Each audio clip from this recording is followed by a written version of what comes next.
Okay, so thank you for checking out this episode of the Boostly podcast. My name is Liam Carolan. I'm the co-host of the mini-series where we go behind the host and dive into somebody else's hospitality business. The main reason is so you can leverage their knowledge, implement some of the tactics that they have done, and just learn things you may not have known before jumping into today's show. So today, we're joined by a host who specializes in service accommodation in the UK. I'm going to introduce Dave Goodfellow, and he really is. He's from Noki Stays, and he really needs no introduction. For those who may already known him, knows that he's you may be familiar with him because he's one of the top names on Clubhouse for his We Talk property. He's frequently sharing tips. He's shared loads on social media, and in general, I feel quite lucky to have said that I've known Dave for a few years, and I've learned a lot from him. So I'm sure you guys today are going to get a lot of great tips and knowledge from him for the next sort of 30 minutes. So settle in and let's go behind the host with Dave to leverage his knowledge and learn his story. So welcome along, Dave. Well, what an introduction, and I've got to live up to that now. So thank you, Liam. No worries. To be honest, I'm so glad that I'm able to come on and share and catch up with you. It's been a while. It has. I mean, I'm genuinely, as we said just before we went live, I'm excited, first of all, to speak to you again. And also, I know that people listening will, you share so much knowledge in general that there's going to be a lot of learnings in today's episode. So really, no pressure at all. Hey, after a little while, I always forget the camera or the microphone's even on after a little while and just chat. But so first of all, Dave, if you can share your background, what did you do? Let's just go back to before you got into hospitality. What was your background? What was your career? And then going a little bit forward, how did you start in hospitality? Okay, yeah, great question. So I started my career in a home improvements company, and I spent a lot of time there. So I worked for them for around about 15 years. Started at the bottom, booking service engineers on broken handles and stuff like that, and then kind of worked my way up to director level. Went through like a management training program, worked in every part of the business. Just full on. And I stayed with one company for 15 years, moved away for a couple of years to a really high-end shutter business, which we did like security shutters for the MOD, for billionaires and Russian billionaires in London and all that sort of stuff. That was an interesting time. And then I went back to Everest for a couple of years, and then kind of got into serviced accommodation after that. But how did I kind of get into this? Well, I've always from a young age, from working in a career where I was doing like project management and managing installation teams and stuff like that. I used to buy property, called it flip. Well, they're called flips. So you buy a property, renovate it, do the BRR, buy, refurbish, refinance model, or sell it. So flip was selling it, BRR was buy, refurbish, refinance. And I did that for a number of years, but I did it as like a side hustle. Didn't really know it was called flipping or buy, refurbish, refinance. And then my kind of other half, her family business was in hotels, and they've got a large hotel business that's been running for about 30 years. But I wanted something that was was going to bridge the gap. So I liked the property stuff because I was interested in property. I like the hotel stuff, but I wanted something in the middle without all the sort of operational headache around the pub and the food and all that sort of stuff. And I also wanted to get out of my day-to-day, and I wanted to get into a place where I was running my own business. So yeah, that kind of gives the background. I started about 12 years ago now in property doing flips, and then 4 years ago I started my short-term rental business. Awesome. So the short-term rental business, how did, first of all, if you let people know whereabouts in the world and the name of your business, how many units you kind of started with and what your business looks like as we talk today in 2022? Yeah, so my business is called Noki Stays now. That's been a recent changeover, rebranding this year. I'll tell you about that a bit later, I suppose. You can ask a few more questions around why we did that. Definitely diving into that. So how did I start my STR business? Well, I had a buy-to-let portfolio, and the anti-landlord taxes were just becoming crazy. I had a tenant in one of my properties in Chester, a little Roman city up in the north. And I couldn't get her, I stopped paying, I couldn't get her out, and I got to the point where I was like, what am I doing? How can you have a person in your property that's not paying you and you can't get them out of your property? It's illegal to remove them from the property. So I thought, right, well, how can I go down a different route where I can still be in property, but have a lot more control over what I'm doing? So my 3-bedroom townhouse, which was in the centre of Chester, it was kind of perfect for serviced accommodation, thinking about what I know now. But back then it was kind of it wasn't kind of a punt, it was a massive punt for me. Mm-hmm. I put it into serviced accommodation. Within the first month, it done £3,500 in revenue, which I thought was good. And I had a management company managing it for me.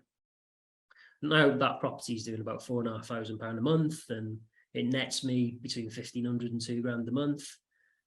But back then, £3,500 a month was like, wow, where's this come from? So I put that into serviced accommodation in November 2018. And I thought, right, I'll go out and buy another one. This is a great strategy. So I went out and bought another property in Chester, which was a 3-bedroom masonette that I was going to change into a 4-bedroom masonette. But that took time to kind of build out, right?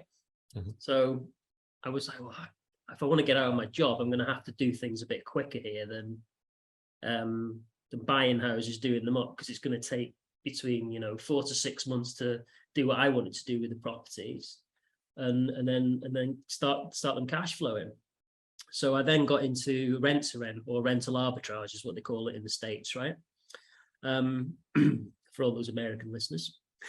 There is a few. We should have clarified serviced accommodation is just short-term rental, effectively. Rentals, yeah. So then I started looking into rent to rents, and that was a lot quicker. So in the January, we took on a couple of rent to rents in the January, and then it just started snowballing. First year we did about, I think it was 13 rent to rents in the first year. And we bought a couple of properties as well. And over the last sort of 4 years, we've grown our rent to rent portfolio. We've grown our serviced management portfolio, so we manage other people's properties for them as well and just take a cut of the gross revenue. And we've grown that over the last years to around about 50 properties that are open now. And I've got an apart hotel that we're building out at the moment as well in Llandudno, which is 11 apartments. And we've got a load of stuff coming up next year. So alongside that, we've got a buy-to-let and HMO lettings agency. Again, that's got around 150 properties in that at the moment. So we're property-wise around about 200. The reason why we did that was because we were getting a lot of inquiries coming from the short-term rental business that didn't work as serviced accommodation or short-term rental. And we just had decided that, we were letting all this business go. What could we do? Well, we could set up a letting agency and have a multifaceted kind of property business that covers everything. And do you know what? That's inspiring, especially for myself to hear who does short-term rental here in the UK, because you're absolutely right. Just seeing the opportunities that come in that we're having to say, hey, that's not quite right.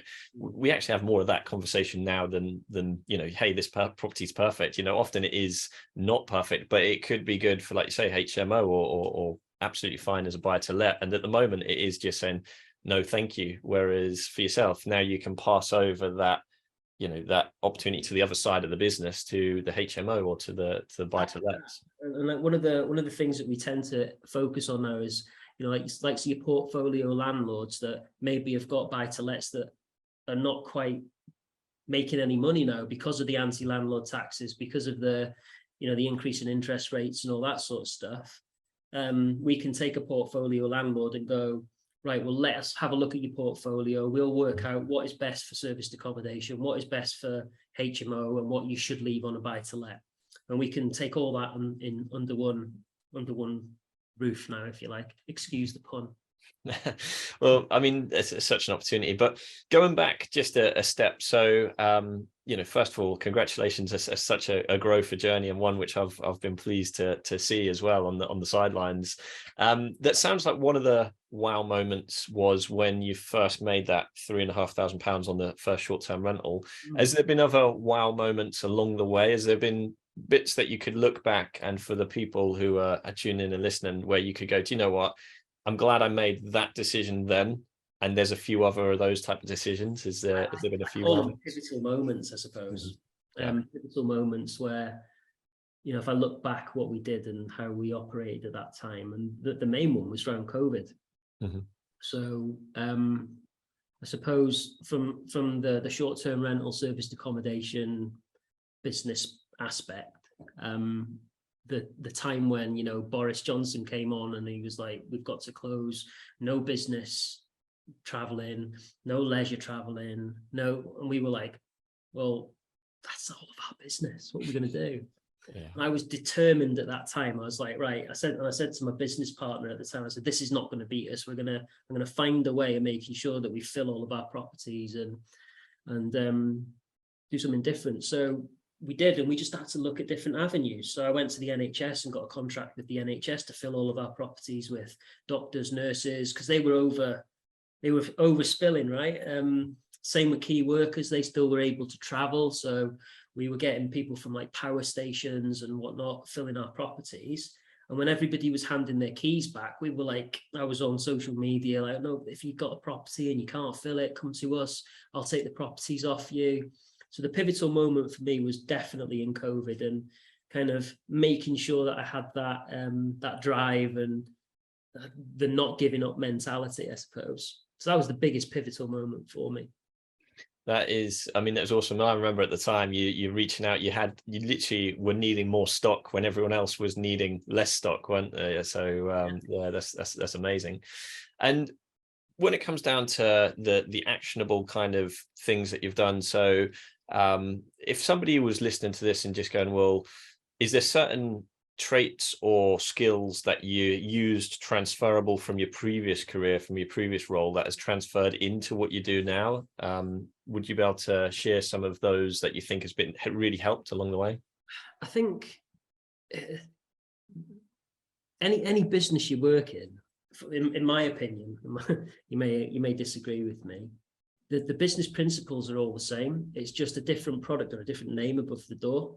So whatever it is that you're working on within a business, and you'll have certain KPIs that apply to that business. But the main thing really is about the people. So you can have any business in the world, if the people aren't right, inputting into that. And I use this phrase, you put shit in, you get shit out, right? If you've got the right people, you've got the right team around you, and you've got the right feed in at the front end, you're going to get the good feed out of the back end. Does that kind of make sense? Yeah, that does. So for me, in any business that I've ever worked in, it's always been about the recruiting, the person, the training, and the development of whoever you've got around you to build that business. And I think from my Everest days, that's the home improvement company that I work for, they were very hot on sort of getting young talent or new talent, training them and giving them a fantastic training program and getting them into a position where they could be the best person that they could be for that business. And I think that's come from my previous work. Love that. Absolutely love it. And is there actionable advice around what you could share as to how do you go out and get your bookings for no key stays? What channels do you use? How do you market towards guests? Yeah, so it's a multitude of things, really. I wouldn't say it's kind of one thing fits all. We obviously use the OTAs, which is a bit of a sore subject for a lot of people, but I think in essence, especially when you're first starting your OTA, your serviced accommodation or short-term rental business, the OTAs are your best friend. They're going to fill your property for you. They're going to market your property for you. They're going to do everything that you want, really, to get you started. But as you grow your business, we all know, and you guys at Boostly as well kind of advocate this. If you're building a business on somebody else's foundations, you haven't got a business. So you've then got to implement, your direct booking strategies and your socials and your SEO and everything that goes with that to get direct bookings. Now, one tip that I'd give to people is when you start in a business, when you're starting, use the OTAs to get your foot in the door, and then just speak to your customer.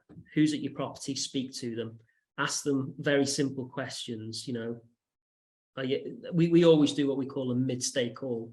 So they stay one night, next morning or the next sort of day, they get a call off of one of our virtual assistants or one of our rooms managers, and they'll ask them, make sure they're happy with the product, happy with the place. And then we just ask them a simple question. Are you returning next week? Mm-hmm. They are returning, offer them a discount. Our OTA, the way that we have our listings set up is they're more expensive on the OTAs than they are on our direct booking website. We offer them a discount to come back to us. And we always, if they're coming back, turn an OTA customer into our own customer. That's probably the biggest way to get direct bookings, in my opinion. That makes sense. And, it's a great tip, isn't it? Just reaching out to your existing people to be able to form that connection and relationship is so important. One last tip I give to somebody, 5 words we always use. Hope it's 5 words, and I've thought about it. Do you know anyone else? Mm-hmm. Okay? Speak to them. Who's in your property? If you've got contractors and business people, do you know anyone else? Love it. They're going to tell you, and they might have somebody else that can come and stay at your property. It's such a simple process. It's so important, isn't it? Because these people are often, especially if they're working on site with somebody else who's literally the next, that might be first fix, second fix is coming, and of course they're often the same groups, so they'll tend to know someone. So yeah, it's a really good tip. I made one phone call because I was doing all the phone calls back then. I didn't have the team. I couldn't afford the team around me during COVID, to be honest. And I made one phone call doing that, and I booked 7 of our properties from one contractor. Yeah, it was like 30 grand's worth of bookings or something silly, and it was just from asking that one question.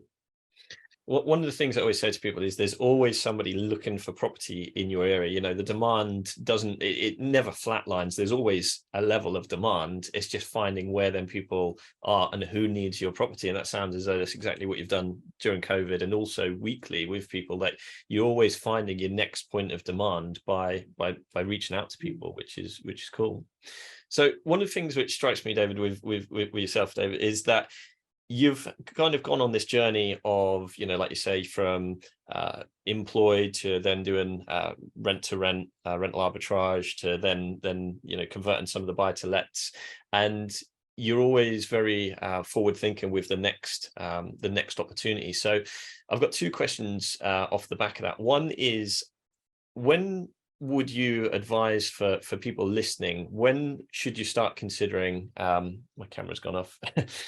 When would you start considering using those, alternative methods? Like you say, you now got HMO as an option. Is it something that somebody really early on should start to map that out, or is it as the opportunities come along? And then the second part of that question is, are there any opportunities at the moment which most people aren't thinking about that you think are something that you think people should be thinking about? Wow, that's a big question. Let me hit the first one first. So I'm going to use the D word here, and that is, it depends. Okay, so it depends on we've got your camera back now. Yeah, I'm back in the room with you. I swapped cameras. We're in business. You look better on that camera, mate. Really, I should have kept to this one at the start. Right, so it depends. It depends what your what your end goal is. Okay, what you want your business to be. For us, we're just about diversifying and getting ourselves into a position where we're not reliant on one particular business. We want multiple businesses that we can diversify in. So if we have a change in the economic climate or something happens, we've got, a number of different moving parts that we can move on to. And it's just about diversifying. One thing I will say, in terms of your systems and the systemization in a business, and again, businesses, in my humble opinion, it's not my humble opinion, it's loads of people's opinion. I used to work with like really high-end consultants on this stuff in the home improvements business. Every business or every process in a business has like a step-by-step process. Okay, it's really important that you get those processes in place at the beginning and get the systems to kind of follow up on that. And most businesses will follow a very similar path. They'll just have slight adjustments in those processes. So for example, our serviced accommodation business has a step-by-step process and a systemized approach to going from your lead all the way up to your customer going out, and then the aftercare and the follow-up marketing that goes behind that. It's exactly the same for HMO. It's exactly the same for a buy-to-let business, with some slight different tweaks. Rather than having people coming through all the time, you'll have a tenancy for 6 months. But it's the same process. So going from a serviced accommodation business and having that process all kind of lined up, then putting that into a buy-to-let and HMO business, it's a whole different ballgame when you go from doing that very complicated serviced accommodation or STR strategy back to a buy-to-let. And it's game-changing for, letting agencies. I'm sure, did I answer the question now? I'm not quite sure I did. Yeah, no, you did. In terms of every business, when should you consider? Well, it depends, but it's just being conscious of the format of most businesses, which is where are your leads coming from? Where are your conversions? Where is your delivery and that side of things? So that's really cool. You mentioned there, it's important to have systems and tech. And this is one thing, whenever I think of yourself, Dave, I always think, awesome tech systems. You really put a lot of emphasis on that. Would you be able to share what tech you use within your business, or what your short-term stay business uses? And are there any bits which really has, revolutionized the business? Yeah, so we're just going through a bit of a transformation at the moment, actually. We did used to use Trello for a lot of the sort of stage-by-stage processing. We've changed now, and we're using something called Monday.com. And Harry, don't you, Harry? I know Harry, yeah. Yeah, so he was a mentee of ours. He went through the process, and we quite quickly found out that he was better at the kind of systemizing stuff and doing the bits than we were. So I've got him under my wing now. He's now a business partner of mine, and he's building out a complete process for our whole business, both the lettings, the HMOs, and the SA business on Monday.com. They've got a really good setup for all of it. I mean, you've got to customize it all, and you've got to have somebody who's very tech minded to be able to do that. But we also integrate things like Slack. I'm sure you use that. We use Uplisting as our channel manager. He's a great channel manager. Vinny's fantastic. Vinny Breslin. Probably missing half the stuff now. What else do we use? Slack. You want your communication tool for all your people. You want your channel manager for your bookings, and then Monday.com is just like a CRM or a store for everything else that goes on in your business. And it's great for project managing. It's great for even things like linen, doing your linen counts, and it's got everything in there. HR, it has everything. That like you say, that you've got the main ones covered there, but a lot of people don't put enough emphasis onto that organizational tool, especially as they grow, do they? So it's one of the things which I've found, when you're starting off, you don't even need necessarily a PMS. You can use the OTAs and that, but as you grow, you get PMS, and then as you get a bit bigger, sometimes that PMS doesn't have some of the day-to-day organizational stuff, around the cleaners, or even around the, hey, I want to make sure I've built out this funnel or this communication or this task within the work. And so having that Monday.com, it sounds as though that's what it does. And you used Trello in the past, was I think you're absolutely right. I mean, as you grow and you get bigger, there's things that start creaking. So we used to use To Keep, When you got to about 30 properties, it started creaking a little bit. But it also had some really good tools that we didn't get with uplisting. Uplisting are working on now, actually. But then we've implemented other things like Clipfolio in the background, which is another like KPI tool, which we don't use now because we're using Monday instead. But I suppose it's kind of, you've got to continuously be thinking about, right, well, what's coming next? What have we got coming up in the future? How can we now build the next stage of our system? What do we need to change? And you continuously on top of that systemization stuff and making sure that everything works for you. Use MailChimp as well. That's another one that we use. Yeah, MailChimp is great, isn't it, for retarget and remarketing to guests on a CRM format.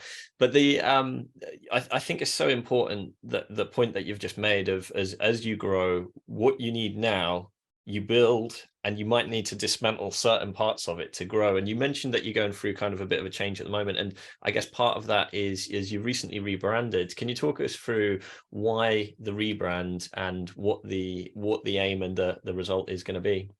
Yeah, so, well, couple of reasons for the rebrand, really. Main reason was that we had a business called Clubhouse, and somebody else trademarked it. Okay. In the background, started after us, they trademarked their Copperhouse, and we thought it was a bit of a risk carrying on using that. So we rebranded to what we feel now is a much more fitting brand to our business culture and our customer and all that sort of stuff. And we've rebranded to Noki, N-O-K-I. Now, you'll probably know my actual business behind everything that we do is called Iconic Serviced Accommodation, IKONIC. Now, the guy, one of my business partners, is a marketer. He went through this massive branding exercise, and we all sat in a room for a day and went through all these different things. And we were trying to come up with a name, and I killed it, and he hates me for it. So I was just like, well, what's iconic backwards? And we come up with Sinoki, which was like, well, let's put Sinoki in Google, and it came up as like this beach in Indonesia. But it was a shithole. It was a horrendous beach. So we can't call it that. So what's Noki? What does that kind of say? So we went in, and Noki is a Japanese word for an eaves on a house. Oh, nice. It was quite fitting.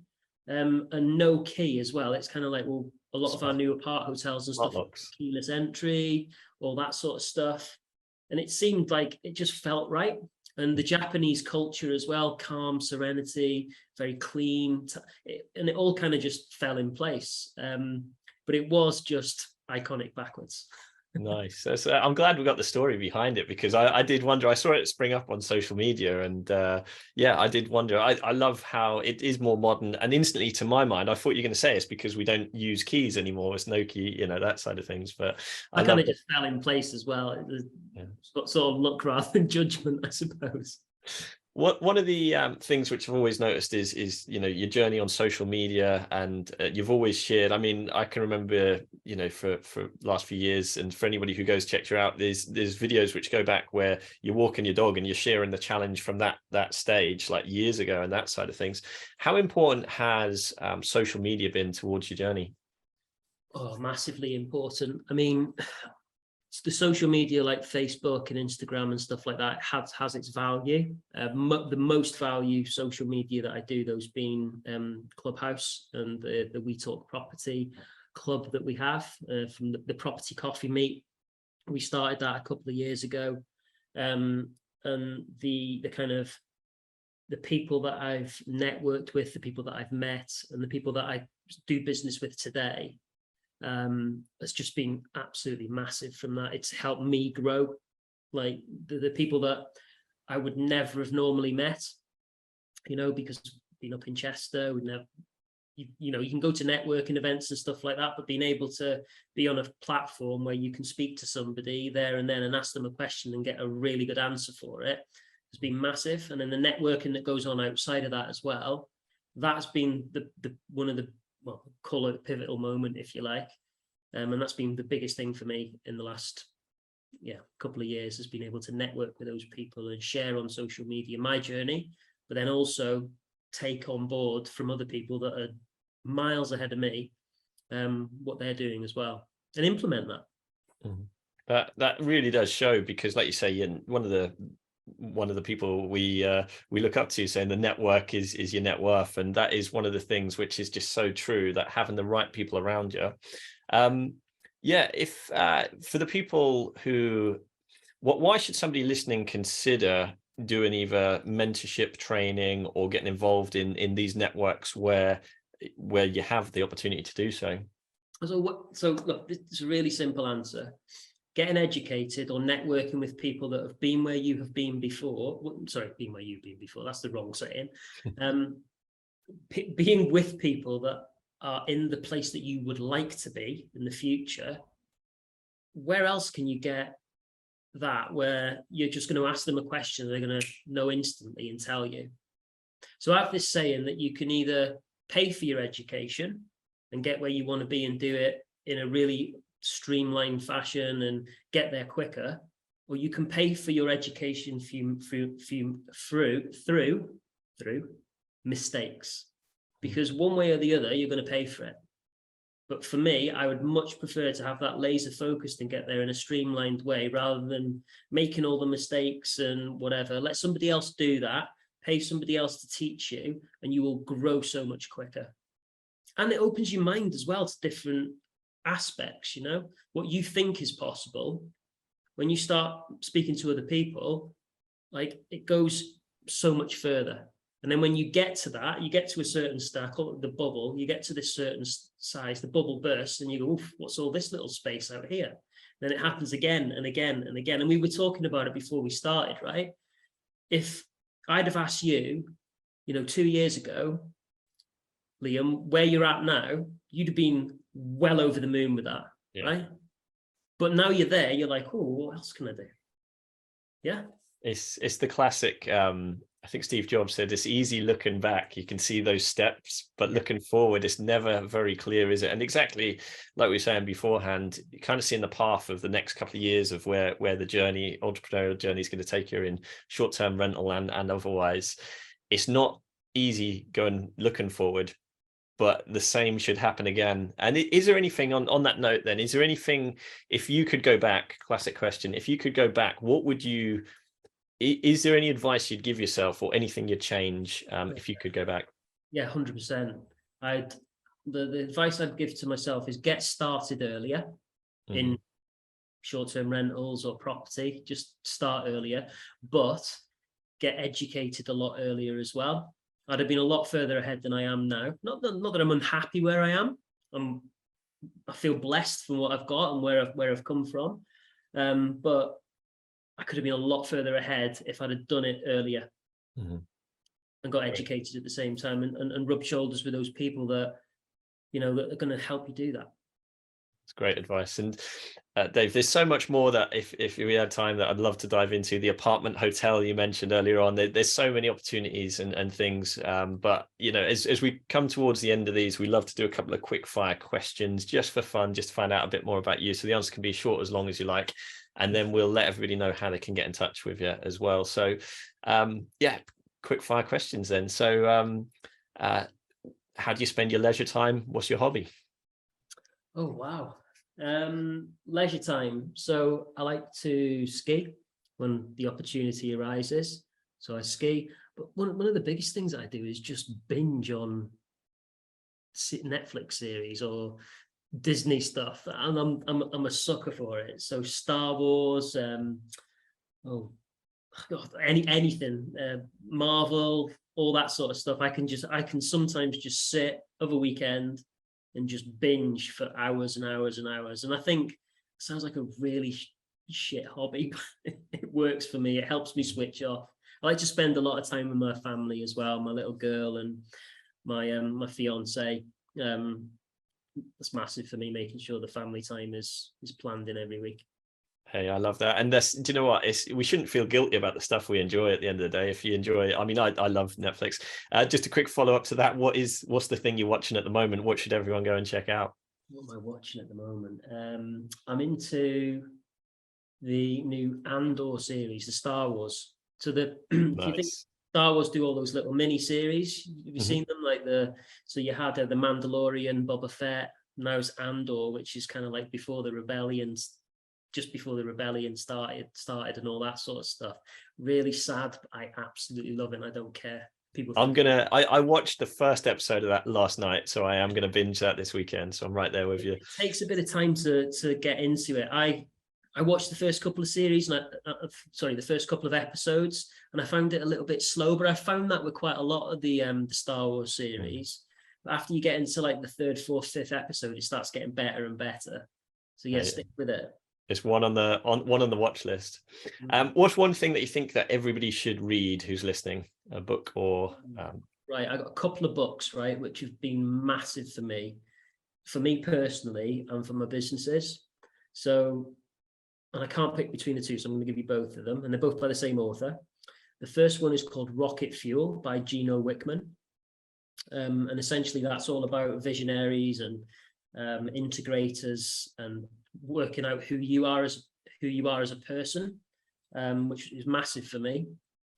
And then the second book, and read them in succession, so do Rocket Fuel first and then the next one, is Traction, and that's by Gino Wickman as well. And Traction's got this thing called the Entrepreneurial Operating System, and it helps you plan out the kind of next 10 years and how your business, how to work out your processes in your business, the type of people you have in them.